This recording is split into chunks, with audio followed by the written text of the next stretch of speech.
Hi, friends. So I managed to track down Lisa and draw her in for the podcast. And I'm so grateful because, Lisa is one of these old school people who was doing fertility awareness before it was cool, before it was mainstream. And that's what I love so much about her. So, Lisa Hendrickson Jack is a certified fertility awareness educator and holistic reproductive health practitioner who trains women's health practitioners to use their menstrual cycle as a vital sign in their practices.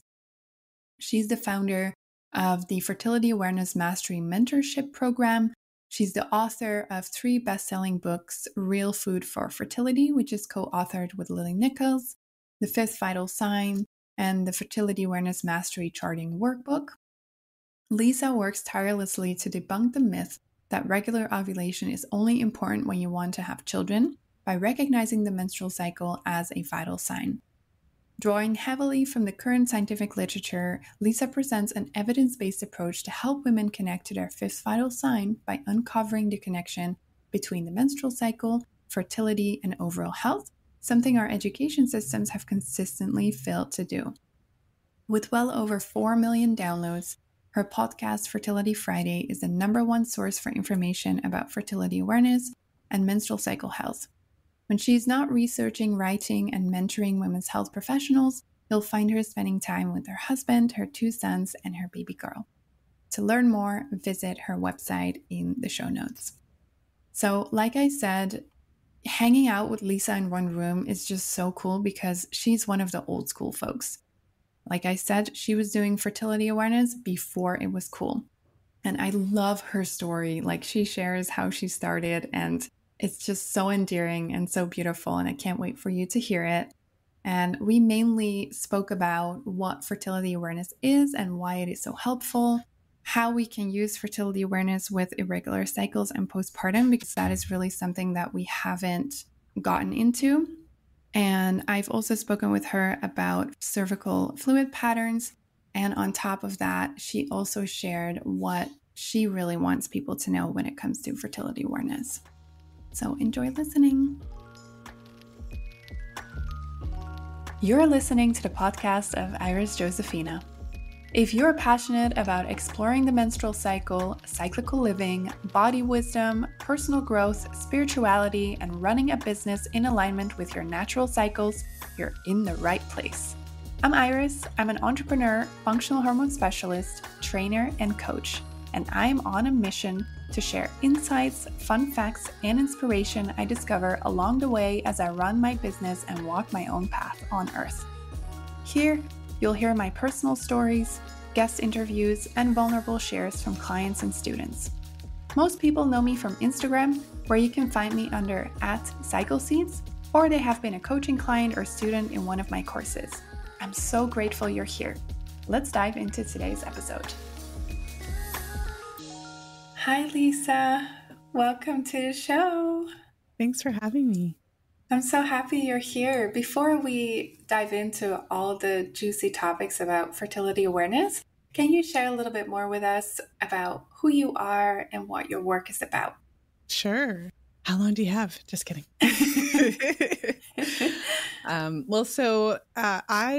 Obviously my name, Lisa Hendrickson Jack. I'm an author. I've written a couple of books at this point. My first book, The Fifth Vital Sign. And then I wrote an accompanying workbook to go with that. And my recent book, Real Food for Fertility, which I co-authored with Lily Nichols. So that part of my work has been really fun to be able to provide resources for women to really help deepen their knowledge, especially in the area of fertility awareness, cycle awareness, hormone health, all of those great topics. And so I am a certified fertility awareness educator. I've been teaching women to chart their cycles for the better part of the last 20 years, which is crazy. Like, how old am I? I discovered fertility awareness when I was quite young, which I think was a huge blessing. So I was shortly out of high school and I was on the pill for, like a lot of women, period issues. I had heavy, painful periods and the doctors put me on the pill and I hadn't used it for birth control. And so when I decided that I needed birth control, I decided to come off the pill because I did have some concerns about my periods being so painful. And every now and then, so when I was on the pill, my withdrawal bleeds, my fake periods, were a lot more manageable. And so every now and then I would come off of the pill to see if I was fixed. But, spoiler alert, like I wasn't. And my periods would come back with a vengeance every time I came off. So I decided to come off at the point when I was needing birth control just to try to see if I could figure it out. So I basically knew nothing, but that was my goal.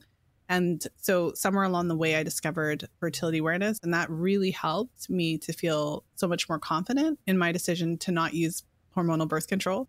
My plan was to use condoms. And then with the understanding and cycle awareness that I had gathered, that made me feel so much better. And that's kind of how it all started. And somewhere along the way, I was just really excited that fertility awareness could be used as birth control. So initially, that was the whole thing that I was aware of. But shortly into my journey, one of my charting instructors, she said, Lisa, your temperatures are too low and your cycles are too long. I think you should get your thyroid tested. And it was really at that stage that I realized that this is about more than just birth control, that there's this link between your cycle and health. And so that kind of moment and that part of my journey really led me to where I am today, where I don't just talk about charting for the sake of charting, but also as a window into your health. I love that you were so young when you discovered all of this. Like, I know that many women are like well in their 30s or late 20s when they like have this awakening of like, hey, fertility awareness exists. That's such a beautiful experience. Looking back, I feel like I can say I think it was meant to be, because I don't think that I just personally don't really believe in coincidences. So I can be like, oh, it's just a coincidence. But, and especially after all these years working with so many women who discover it like through me, or they discover it when they're in their 30s or in their 40s, which is still great. It's harder when you're a little bit older and you discover all of this information about your body that no one told you. So it can certainly feel bittersweet, but certainly I'm very thankful that I stumbled across this when I was basically still like a teenager. Like I was 18 or 19 when I kind of fell into this rabbit hole. Yeah. And I'm also curious, how did your environment respond to this, especially when you're so young? Well, so, I mean, these were my university days. So back then, how I discovered it, I went to this talk, like we had a women's center on campus and they brought in these cool speakers. And there was this woman who wrote a book, and I still have the book on my shelf, actually. The name of the book is Cunt. So that's like what it's called. So I know it's a swear word, but that's the name of the book. And the author is Inga Muscio. And so she came to my campus and she read from her book. And so it's a book basically about like vaginas, the menstrual cycle. And she's kind of really artistic. So it's like, it's not like scientific informational. It's almost kind of poetic, and it's a very unique book. Anyways, so she was reading, and somewhere in that book, I remember when I was writing the Fifth Vital Sign, I was like, I opened the book to try to find out where she had wrote this specific passage. But she talked about this, that she had learned that she could tell when she was ovulating by checking her cervix and all that kind of stuff. And that was the first time I'd heard about this concept of fertility awareness. And because it was through that women's center, I went to, I graduated from high school in the year 2000. So this was like before cell phones and social media, like all the things. So I had to physically go to the women's center and like talk to people. And they had all these, I remember they just did all this cool stuff. I remember they had this workshop where they went through all the different period products to try to tell us which ones were like good versus bad and all the things. So they had a lot of cool things going on. And it was through that organization that I think that's how I found Taking Charge of Your Fertility. So I bought Taking Charge of Your Fertility soon after I discovered this, read it, started charting. And then it was shortly after that I discovered a group of women on campus. So a separate group of women, and they would meet every month for like 9 months in a row. And then they would take a break and do it again. So that was the Fertility Awareness Charting Circle. So that was where I first came into contact with fertility awareness educators. So the women who were leading the group were part of one of the organizations that teaches fertility awareness. And, the founder would come to the session sometimes. So this was all going on when I was very young. And so not only did I discover charting, but I discovered the kind of more professional aspect of it. Because I was, I'm good to go. I was like, charting my cycles with Taking Charge of Your Fertility. But then all of a sudden I'm around these instructors who are giving me more information, answering questions, helping me to deepen into my knowledge. And I just kept coming to these monthly meetings. And so eventually I became an organizer, and a group of us, when I was in my early 20s, took a training program together. And so all of that was going on in my early 20s. But at that time, like I said, that was before this onslaught of social media and all these different options. So I could never see it, how I could make this into a career. Like I was obviously really passionate about it and made a big difference in my life. We were teaching at a grassroots level. We'd host our meetings in coffee shops and charge like an optional, $5, for just the participation. No one made any money. The money would go towards whatever we needed, materials, or maybe it went towards our training, but I don't think we made enough to even cover that. I don't remember how we paid for our training. I think we shared the cost actually, but that's how we started. So it was very far from my mind. I had thought about it, this would be great to do this for a living, but I was like, how would I find clients? Like, how would anyone know me? And then enter the internet, and here we are. This is such a cool story. I love that you were just like one of the revolutionaries, the pioneers of this in the field. And I think it's so beautiful how it all unfolded for you. And I love that there were circles on campus. Like, that's so nice. I wonder whether they still do that on campus. Yeah, the organization, like I said, it's the Fertility Awareness Charting Circle. If anyone's in Edmonton, Alberta, you can search it up and see if they're still holding meetings. And I don't think any of the original organizers are still, because it was so long ago, right? And I'm obviously not there either. But I do think that it possibly is still going on. So fun stories. Yeah. So I can imagine that people who are 10 minutes in now, us talking about all of this and thinking, what is fertility awareness? Can you track back a little bit and share with us what is fertility awareness and why can it be helpful for people to use? For sure. I kind of alluded to some of the things, but I didn't give a proper explanation. So, the basic understanding of fertility awareness is the ability to know what's happening in your menstrual cycle. So the ability to identify which days of the cycle are fertile days, which days of the cycle are not fertile days, and even to be able to predict when your period is coming. And so there's the general comment of being aware, but there are also a variety of fertility awareness based methods that utilize several of the common signs of fertility that we can observe throughout our menstrual cycle. And so if you take it to another level, you can, learn one of these fertility awareness-based methods and then use it for a purpose. So I shared that when I was younger, my first gravitation to this method was because I learned that we weren't fertile every day. I was taught that in junior high, along with pretty much every other woman I've ever met, that, there's no safe days, you can get pregnant anytime, but they didn't provide education about our cycle. So you just have the fear without any knowledge. You're just terrified all the time without any understanding of how this even works. And so what I found was that when I learned, so if we go through the menstrual cycle, the first day of your cycle would be the first day of your true flow, even if you have a couple days of spotting or something before that flow, the first day that you start your period. And then as you go through your cycle in a typical kind of healthy cycle, after your period finishes, you would typically have a few days before you start to see cervical fluid. So we call those days your dry days. And then once you start to see cervical fluid, and cervical fluid can look like creamy white hand lotion, it can look like clear, stretchy, raw egg whites. And many women have noticed this, even if they didn't know what it was. They might feel wet. They might notice stuff on their underwear. They might notice that there's days when they go to the bathroom and they wipe themselves and it's super slippery, or it feels like you have to wipe multiple times in order to get it dry, whereas other times aren't like that. So however you experience that, though, that would mark your fertile window. So those days where you're actually observing cervical fluid would be the days that you could theoretically conceive, because that cervical mucus can keep the sperm alive for up to 5 days. So it holds it in place and keeps it alive, nourishes it until the egg finally drops at ovulation. And then once you ovulate, there's a lot of different changes that happen. All of these things that I'm talking about are governed by our hormones. And the main ovarian hormones that we're paying attention to are estrogen and progesterone. So after you ovulate is when you produce progesterone.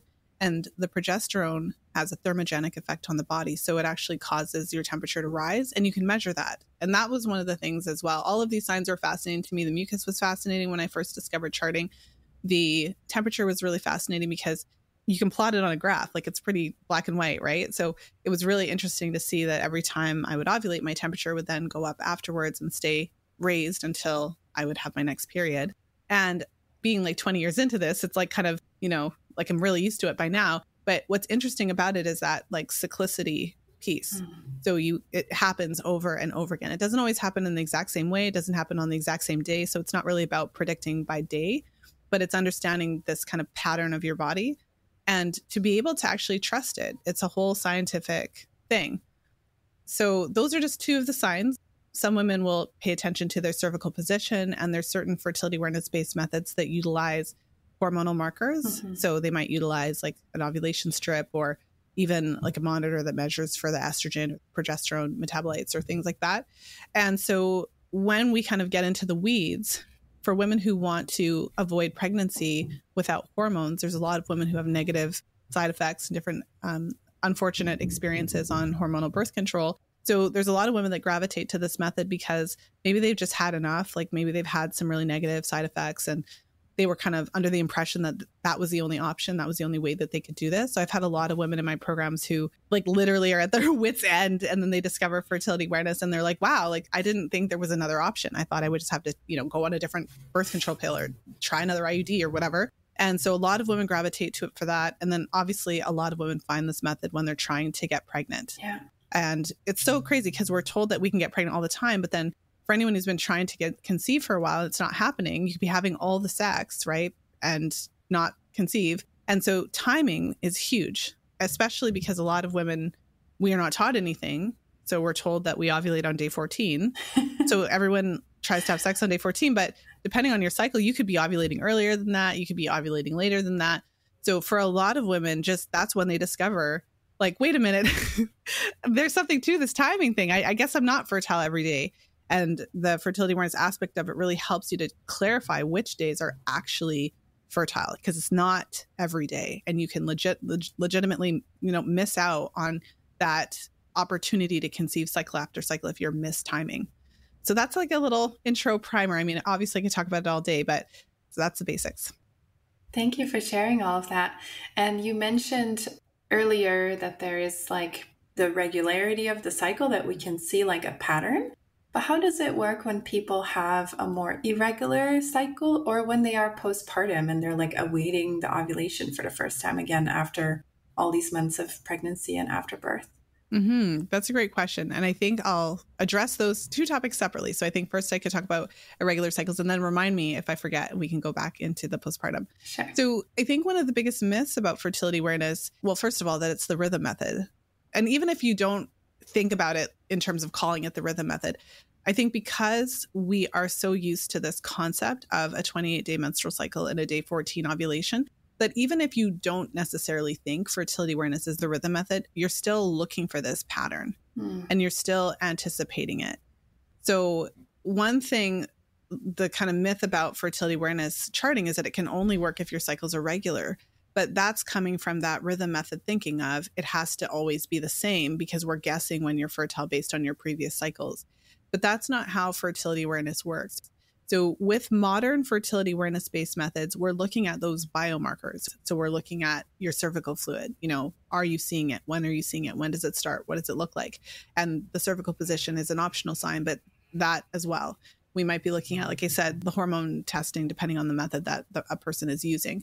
And so even if the cycle is not the same, even if the cycle is irregular, you can still use it. So to give an example, the definition of an irregular cycle, first of all, would be a cycle that varies more than 8 days from cycle to cycle. So there's a lot of women that have normal cycles that have some normal variation, but they think the cycles are irregular because we're so ingrained with this 28-day thing that if your cycles are, sometimes 33 days and sometimes 27 and sometimes we think that that's irregular, but that's actually just normal variation.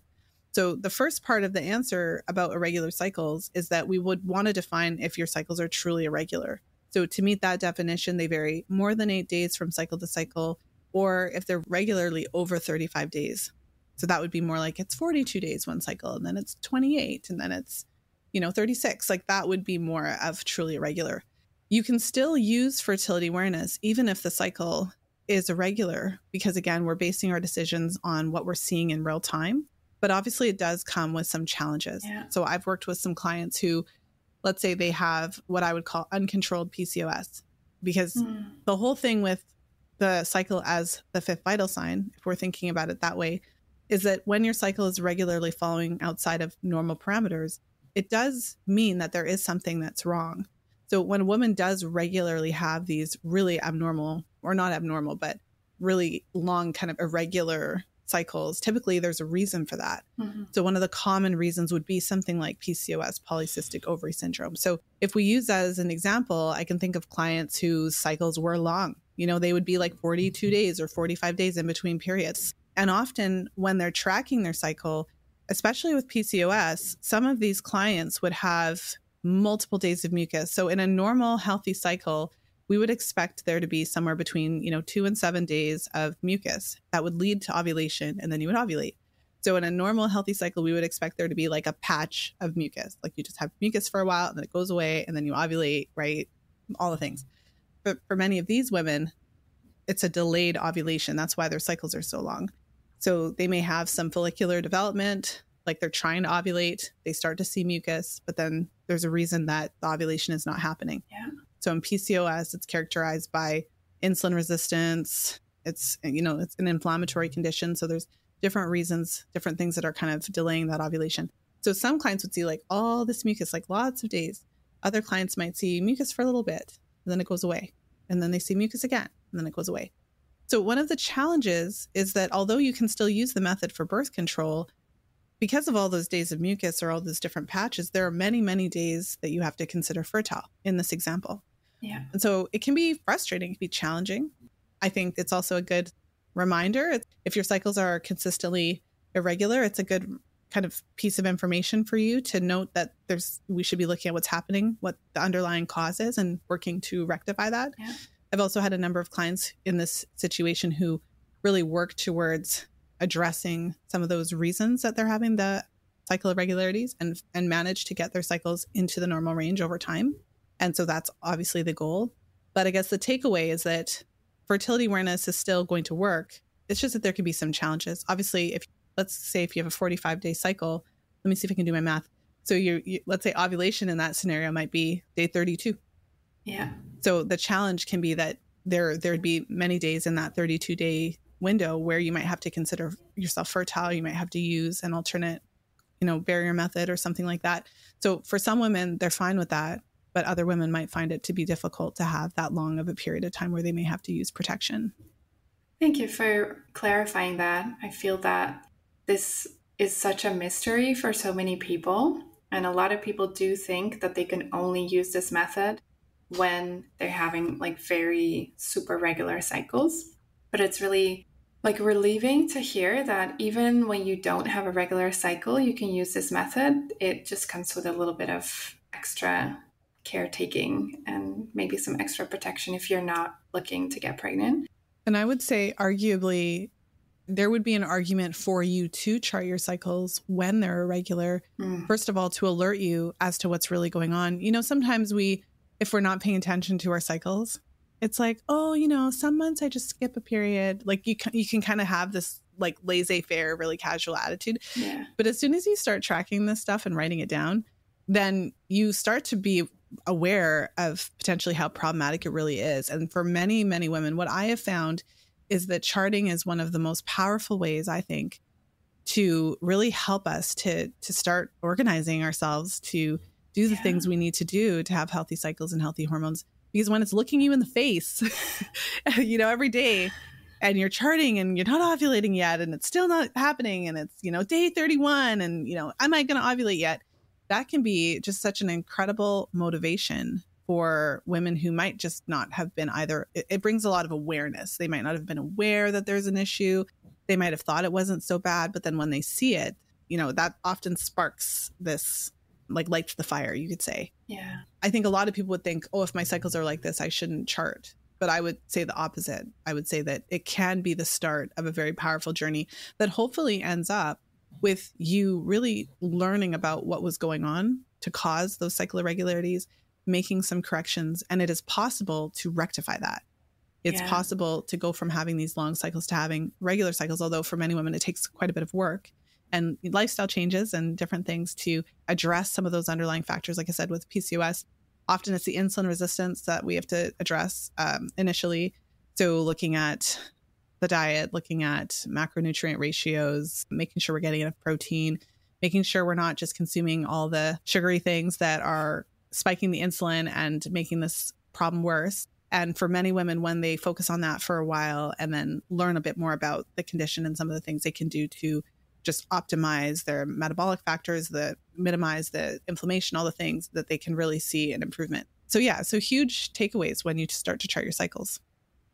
Yeah, definitely. And I can second that. I've seen women shorten their charts and being very happy about that, and also conceiving even. Yeah. After not being able to conceive for a long time. And it's such a relief to have another alternative, because for anyone who's listening who's been in a situation like that, when you go to the doctor, the pill is the answer for everything menstrual cycle related. So I remember, as I mentioned, when I started charting, my cycles were a little bit on the longer side. And looking back, I do think that it was related to my thyroid, but I do think that there's a little bit of like insulin resistance with me and it's in my family. I have other family members, that have been diabetic or pre-diabetic or things like that. So fortunately, I've been able to since improve that. So my cycles do typically fall within normal range now, which is great. But I remember even myself going to the doctor in my 20s. And I said, okay, my cycles are like, on average, they were 38 days back then. And the doctor said, well, there's nothing you could do. The pill is the solution, right? Like that's, and many women are told that. So I think it's also nice to hear that it is possible to normalize your cycles. It can take some work if you're wanting to do it in a more natural way. And it's not the same as taking a pill, because it can take a little bit of time. It can take several cycles before you start to see like that kind of true shift. But it is possible. I've certainly seen it with many of my clients. Yeah, me too. And that's really, it gives hope to people like hearing these stories. So thank you for sharing that. I'm also just very curious. Do you have all your charts from the beginning still? Well, I don't know if I would pretend to be that perfect to have every single one, because it's literally 20 years. I've had 3 pregnancies in the middle of that as well. So there's been seasons. And then when I started charting, there was no tech. So I've had periods of time. So I do have my old charts from when I was in my early 20s, because I charted in books. Like I made and bound a book, because back then it was literally like an Excel spreadsheet. And so I went to the printing place and I made these books. I was like selling these books in my 20s to like my friends, and like it's a whole thing. I actually have my first charting books. I keep them around, and sometimes I'll hold them up for my clients and stuff like that.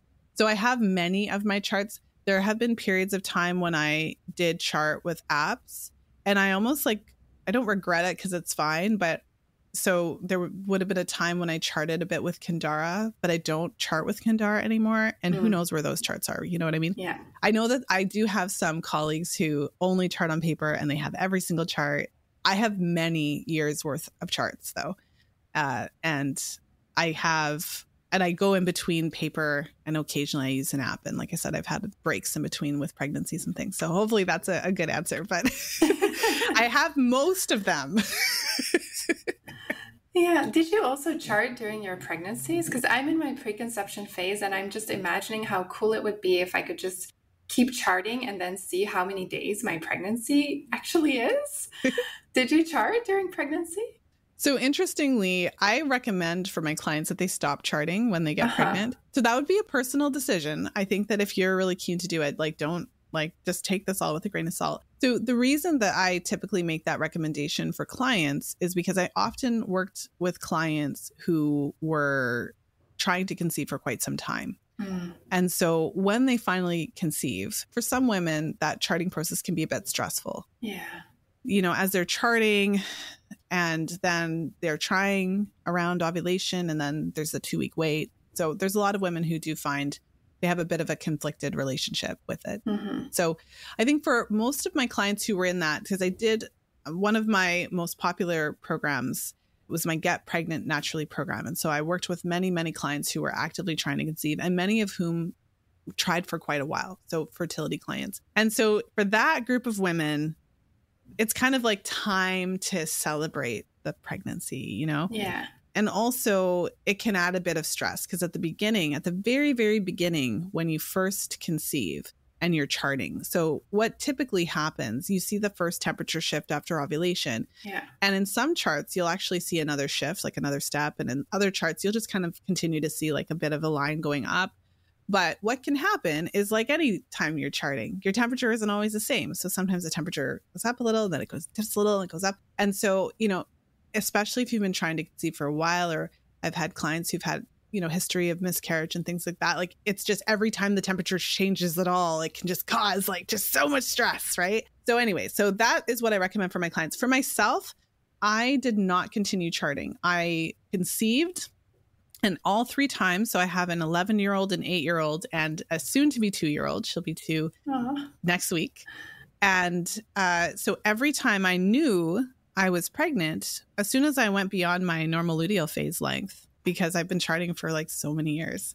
So like I don't have 16-day luteal phases, right? So my longest luteal phases I've had a couple that were like 15 days. 14 days is typically the max. So as soon as I get into that territory, my last pregnancy, I did take the pregnancy test, but just to like confirm for my husband, I was like, I'm pregnant. And he's just like, come on, Lisa, it's too soon. I was like, really? Like I literally wrote a book on it and I teach this stuff, but I peed on a stick for him. And that was the whole thing. So for me personally, this is a super long answer, but for me personally, I did not continue, but I would say there's a benefit of, I feel like just working with as many clients as I have, I think just, you don't have to just stop. But once you get in the habit of, let's say, checking for mucus and things like that, you can't necessarily like not look at it anymore. Yeah. What I say is there is a benefit to paying attention to any changes in cervical fluid. So to give an example, many women find that during pregnancy, their cervical fluid might change a little bit. So some women will find that they actually have a lot of the lotiony stuff just because of the increase in hormones and all things. But if you do notice like a shift or a change, or if it turns yellow, or if there's a smell, that there is some value in being able to pick up a potential infection or something that could actually have a detrimental effect on the pregnancy. But I don't recommend beyond that. And I think you don't have to write it all down for that. You can actually just kind of pay attention. And then how quickly after birth would you recommend to start charting again? That's a great question. So for someone who's wanting to use this method after birth, you can start charting once your period stops. So once you've had a baby, the bleeding following that is called lochia, typically lasting somewhere, 3 to 4 weeks, depending on the woman. So when I talk about postpartum charting, I typically divide it into 2 phases, phase 1 and 2. And phase 1 postpartum, that essentially is the period of time between when you have your baby and when you have your first period. So in a way, it's like kind of like a really long pre-ovulatory phase. That's one way to look at it. And depending on if you're breastfeeding or how frequently or all of those other things, that will have a really significant effect for how long it takes you to have that first ovulation. So when you're in that phase, the temperature doesn't provide you with a heads up about ovulation. So I think one of the challenges for women when it comes to postpartum charting, especially women who were charting previously, is that many women rely very heavily on the temperature. Because cervical mucus can be a bit challenging. And so not everybody is as comfortable and confident with their cervical mucus charting, but the temperature is, like we got this, right? So what happens when we take the temperature away? Because essentially before you have your very first period, you have to ovulate first. And your temperature doesn't rise until after you've ovulated. Yeah. It picks up on the progesterone rise and the corresponding shift. So in that phase 1 postpartum, we would be paying attention to cervical fluid. So from that perspective, once your period is done, you can start checking for cervical fluid on a daily basis, identifying what is typical for you if you're noticing a pattern day to day. And that will really help you to identify that kind of mucus patch that happens before that first period. So we're trying to catch the fertile window before your ovulation, which happens before your first period, because it is possible to get pregnant before you've ever had a period postpartum. Thank you for clarifying that. I feel that's going to help a lot of women understand how that mechanism works, because I've also met people in my practice who are like, oh, but breastfeeding protects against pregnancy, right? I'm like, not exactly. Like, it's kind of like supportive, but... Well, so, I mean, the breastfeeding comment or the relationship is very interesting. So I've looked at the research.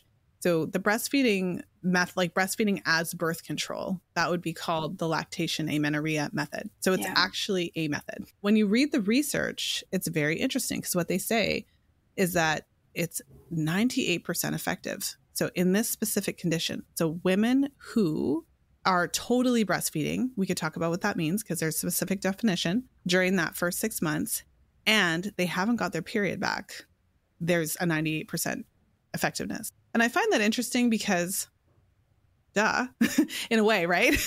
Because like, obviously, but you know, when I'm working with my clients, like we talk about this lactation amenorrhea method and we talk about the impact that breastfeeding has so that we can all understand it. But I feel like adding in the mucus and the understanding that the mucus comes first and learning how to check for that and learning how to identify when it's there, you know, that really, really helps. And so the effect of breastfeeding on ovulation, I think, is really helpful for people to understand, because when I said totally breastfeeding, most women don't necessarily meet that definition. So if we were like, okay, we want to research this, and let's just hypothetical, because I'm trying to like be very careful how I word things, but let's like hypothetically say, okay, I want to use breastfeeding as birth control, right? Like, let's say that that's what I want to do. So if I wanted to do that, in order to set myself up for success, I would have to plan to breastfeed like all the time, on demand, and to really optimize and maximize the duration and frequency of suckling, because that is the specific thing that has the highest suppressive effect on ovulation. And so if you have to go to work and you have to pump and your baby starts sleeping through the night or eating solid foods, these are all situations that have the potential to reduce that frequency and duration. And so, as you can imagine, for the modern woman, even for who's breastfeeding, we can't be relying on breastfeeding solely, because there's just so many opportunities to not meet that definition of, quote, totally breastfeeding. So much we could say about the breastfeeding piece. Yeah. Thank you for sharing that. I didn't know this differentiation between the total breastfeeding and that pumping would not fall under that definition. So interesting. Yeah, because the pumping, although obviously you're still stimulating the breast, it wouldn't be the same as baby. No. So there's all of these pieces of that puzzle, and it doesn't, and everybody is also different. So as you know, some women, even if they're breastfeeding all the time, get their periods back within 3 months or 4 months. And other women breastfeed and maybe not even all, like as intensely, and they may get their period back at month 8. So there's a lot of, and this is why I love the charting piece of it to add to that, because it gives us additional information. Like when we can track for our cervical mucus in that postpartum stage, it gives us that heads up that we couldn't get if we were relying solely on temperature. This is so helpful. Yeah, and I had one other question, and I've actually only spoken about this with a friend who also works with women, and I'm just so curious about your thoughts. So I have read and heard experiences from people that their cervical fluid patterns are not the same as in the books. And I specifically spoke about this with my friend who said, you know, I work a lot with people of color, and their cervical mucus patterns, when I see the charts, they're different than, for example, a white woman. And I found this so interesting. And I started thinking, like, is the method or the methods as we have developed them, are they maybe only based on white women? Have people of color been included in the development of these methods? And I'm just very curious about your thoughts and whether you've seen a wide variety of patterns. And I'm just very curious about this. That is such an interesting question. I've never got that question before. So, I mean, I am one practitioner in this, conversation, and I do have a lot of experience. I mean, I have worked with hundreds of clients, so I've seen a lot of charts. I've seen thousands of them at this point. And to be honest, I have never noticed a specific difference based on race, although I'm not a scientific study, so that would be really fascinating to see. When I think about, I've seen a lot of variation though, in terms of mucus patterns. So I'd be curious as to what your friends saw. And I would also be curious as to how many clients she was working with. It would be more compelling if it was like, well, I worked with 10 people. It would be more compelling if it was like, I actually saw, 2,000 clients. Like, I feel like it would be, I'd be interested in that. So my comment on that would be that I have seen a lot of variation in cervical mucus patterns specifically that isn't related to race, but is more related to certain specific things. So I can share what I've seen to make a difference. One of the factors for many women is age. So the research says, so there's a really interesting researcher, he's now passed on, but his name is Eric Odblad, and he's like the father of cervical mucus information that led to the modern fertility awareness-based method. So it's based on his research that we had the Billings method and the Cretan method, and that kind of bleeds into all of our modern fertility awareness-based methods. So it's really interesting, actually, even to learn about the history of these methods. But this man studied cervical mucus under a microscope for like decades. And so he's put out so much interesting information. And one of the things that he had observed just in all these years is that when we're talking about cervical fluid, the cervical fluid comes from our cervix. And so the cervix is the base of the uterus. And in that, if we were to kind of look inside of the cervix, the opening, we would see a number of little folds. And in those folds are called our cervical crypts. And if we really want to go into the weeds, those cervical crypts, there's different types of crypts that make different types of mucus. So there's 4 main types of mucus. I talk about this in the 5th vital sign. I go into like all this detail in chapter 3. So if anyone's like super nerdy about this stuff, like feel free. But there's the type of mucus that we don't really see. That's what we would call G type. That is what forms the mucus plug. So when we're not in our fertile window, we literally have a plug in our cervix that prevents the sperm from being able to pass through. So that G-type mucus, like I said, we don't typically see that. We experience dry days when we have that G-type mucus.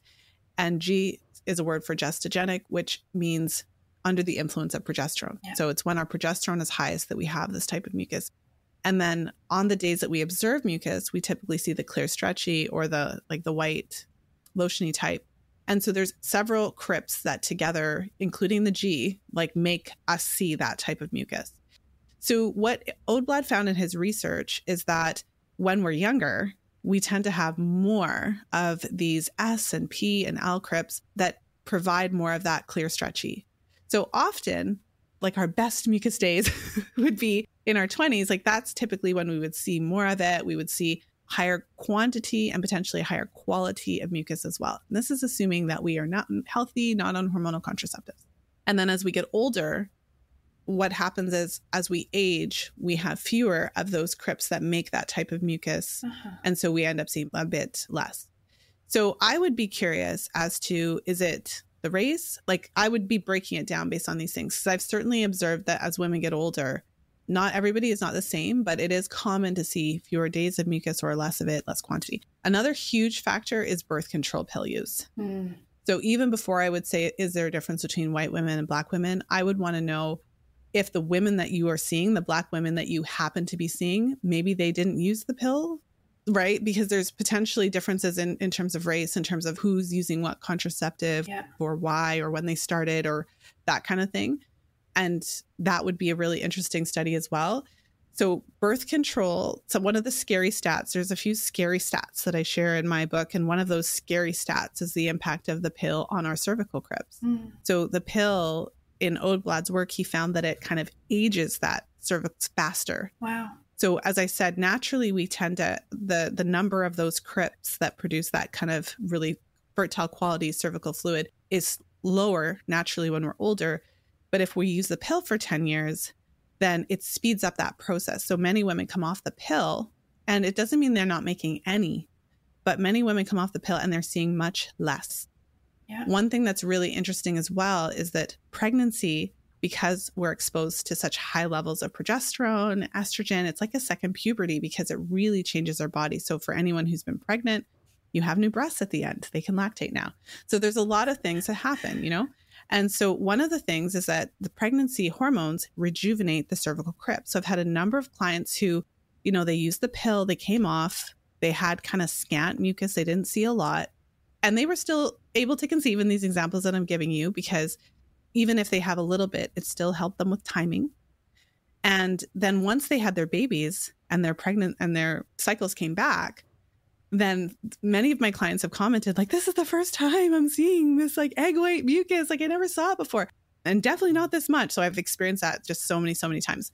And so you can tell the point I'm making. And I always I'm answering these questions like super long because there's so much information to share, but I just want to make that point. Like that would be my comment on it, where if I was part of that conversation, I call myself the 50 questions lady. I would probably wonder if it wasn't necessarily race, but if it was other factors. Yeah. And I could be wrong. It could be. I'm open to that too. But these are the factors that I have seen to make the biggest difference. And also if somebody has had cervical dysplasia, abnormal cervical cells, if they've had a procedure that scrapes the cells or cauterizes or anything like that, that can reduce the instance of cervical mucus as well, because anything that damages the crypts can have a negative impact. So there's a lot of other factors that I would go to before I went to the race. I love how our pregnancies can rejuvenate the cervical crypts. I didn't know that, and I'm very much looking forward to experiencing that. It's really interesting. I can't make promises, but I have seen it. I can think of many, many clients. And it's interesting that, again, that this was something that was found in his research. And I know I'm referring to one researcher, but like I said, he researched the cervical crypts and the mucus, and it's really his papers that are the go-to when you're trying to have an understanding in this area, because there's just a vast amount of information specifically from him. And I find it interesting that he studied, like there was enough information for him to study for all these years, but I also find it interesting that he did make this connection and found this connection between the pill and the cervical crypts, and even in terms of the number of which types of crypts you have and how that affects how we experience our mucus. Is it only the pill, or is it every single form of birth control that contains a specific synthetic hormone that creates this effect on the crypts? So I think my comment on that would be, I do think that it's very possible that any type of hormonal method has the effect. When you look at the actual research, much of it is done on the combined oral contraceptive pill specifically. Yeah. So one thing, though, that the combined options, so like the pill, the patch, the ring, those tend to be like a combined synthetic estrogen, synthetic progesterone combo. Mm-hmm. And one of the reasons why it has that effect is because one of the main modes of action is actually to prevent the cervix from making fertile quality mucus. So technically, when you're on the pill, one of the reasons that you can't get pregnant is because the cervix is always blocked with the mucus plug. So with years of that, and you're never making the kind of peak quality fertile type cervical mucus, then it stands to reason, like that's what he found in his research, that you just end up with fewer of those crypts that make the mucus. They're just not being used, or I'm not sure. He didn't necessarily say why. He just saw that that's what happened. Yeah. And maybe some of the more modern like forms of birth control that we know now didn't exist when he was doing his research. Well, interestingly, the like when you say like modern birth control methods, we haven't really iterated much since the first one. Mm-mm. So what I mean by that is, and like someone in the drug industry is going to be like offended or something, but like what I mean by that is that if you think about it, the first pill came on the market in 1960. It was called Enovid, and it was a combination of synthetic estrogen and progestins. So the pills that we have today, I mean, they talk about the first generation, second generation, but they're still like the same. They just have different dosages. So in order to patent a drug, so if I wanted to make a drug and patent it, I can't patent like our natural estrogens.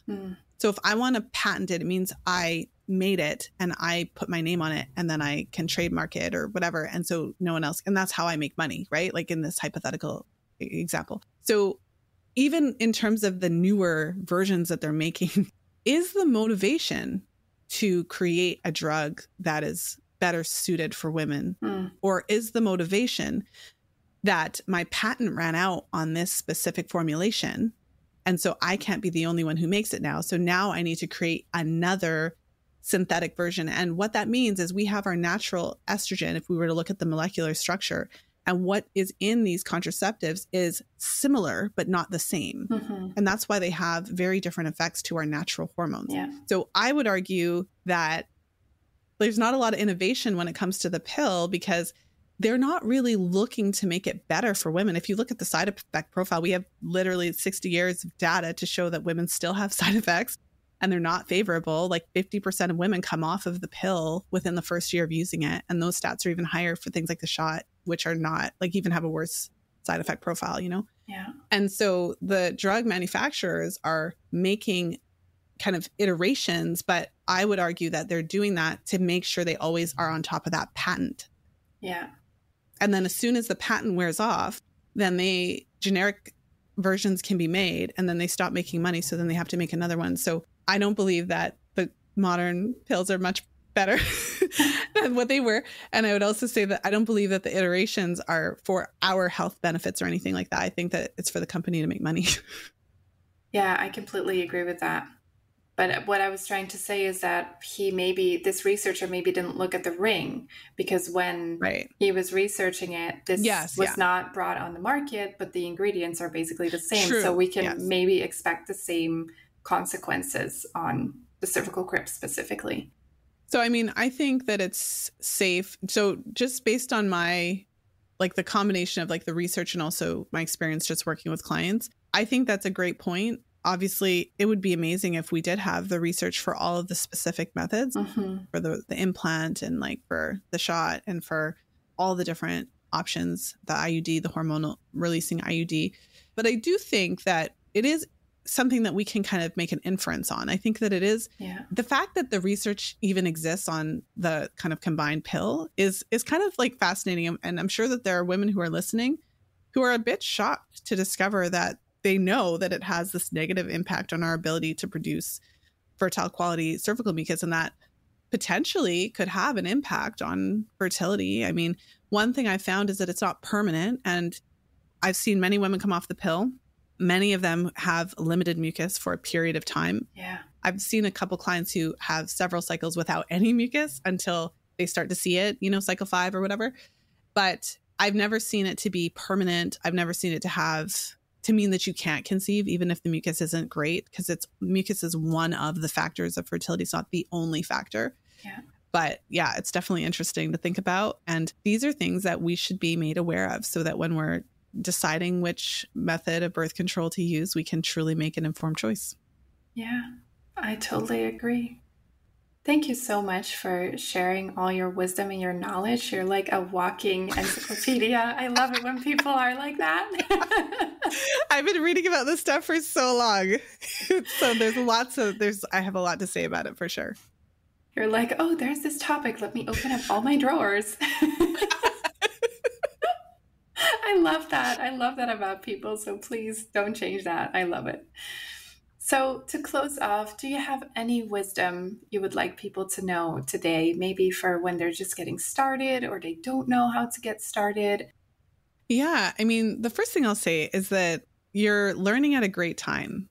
You won't face the same challenges that I did, given that I discovered this when there was no internet stuff about it, really. There was very little. So the great thing is that there's lots of resources available for you. So of course, I've shared my books. The Fifth Vital Sign is a great place to start. Also, the same book that I first discovered, Taking Charge of Your Fertility by Toni Weschler, is amazing. And many women are still finding fertility awareness through. It's still a bestseller. Love that.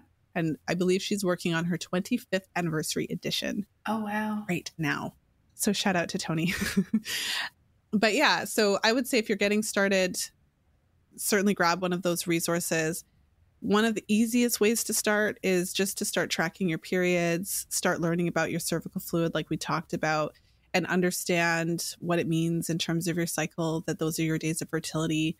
If you're trying to conceive, have sex when you see fertile quality cervical mucus. Like when you see the clear, stretchy stuff, I don't care if it's on day 19 or day 6, just have sex when you see it. Don't worry about the day of the cycle.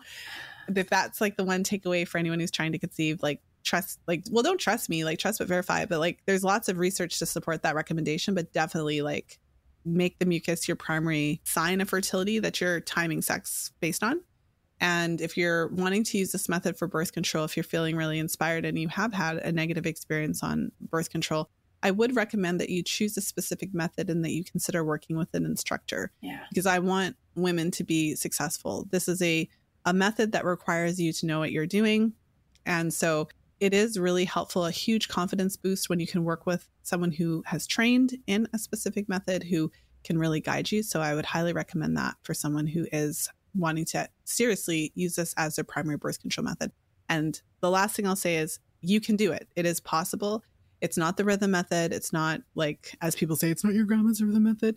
It's a modern fertility awareness-based method. It's based on science. There's so much data and research. So if you are doubting that or unsure, just keep looking. Like I said, I shared some good resources to start with. And I'll just share about my recent book, Real Food for Fertility. So Lily and I love that book. Wrote that book for women, obviously, who are trying to conceive, but also for anybody who is struggling with menstrual cycle irregularities, challenges, hormonal imbalances, because ultimately we argue that a healthy menstrual cycle really is where it all starts. Like the bottom line is we have lots of resources for you. Yeah, I love that latest book. I just devoured it when it came out. Like first day when it came out in Europe, I got it and I just devoured it. It's so good. Yeah, thank you for writing that and for collaborating. Oh, thank you so much. With Lily to write it. Yeah, it was really good. Thank you. And if people want to know more about your work and where they can find you on socials, what is the best place? Well, thank you for that. So you can find me at Fertility Friday on Instagram. That's my biggest platform. That's where I hang out a lot. And if you like podcasts, you can find me if you just search Fertility Friday in your favorite podcast player. We are in our 10th year of podcasting, which is just completely crazy. And we have over 500 episodes. So we've definitely been doing our thing. And lately, I have been working with women's health professionals to really empower them to bring this information to their clients. So if you're listening and you fall into that category, I made a great resource that you can grab for free, how to interpret virtually any chart your client throws at you. So you can find that at fertilityfriday.com/chart. Thank you. I'm going to put all of that in the show notes so people easily can find you. And I want to thank you for your time and your dedication and your really devotion to this practice. Like it's so beautiful to see. And I'm so glad that you're doing the work that you're doing for so long and that so many women can be supported by you. Yeah. Oh, well, thank you so much for having me. This was a fun, you asked so many interesting and different questions. So thank you for that. You're welcome. I love asking questions just like you. And I always want to know, why is this? Why is that? How does this work? Yeah. I don't know. I think that when you have that kind of curiosity and tenacity, it really serves you. It really does. Yeah. Thank you so much again. Okay, this wraps up today's episode. Thank you so much for listening. Want to know more about me? The best way to reach me is via @CycleSeeds on Instagram. And if you heard something today and you think, oh my God, wow, I learned something new, feel free to share the podcast on your social media and tag me. Or leave a review or rating. In this way, you help me reach more people like you. Thank you so much.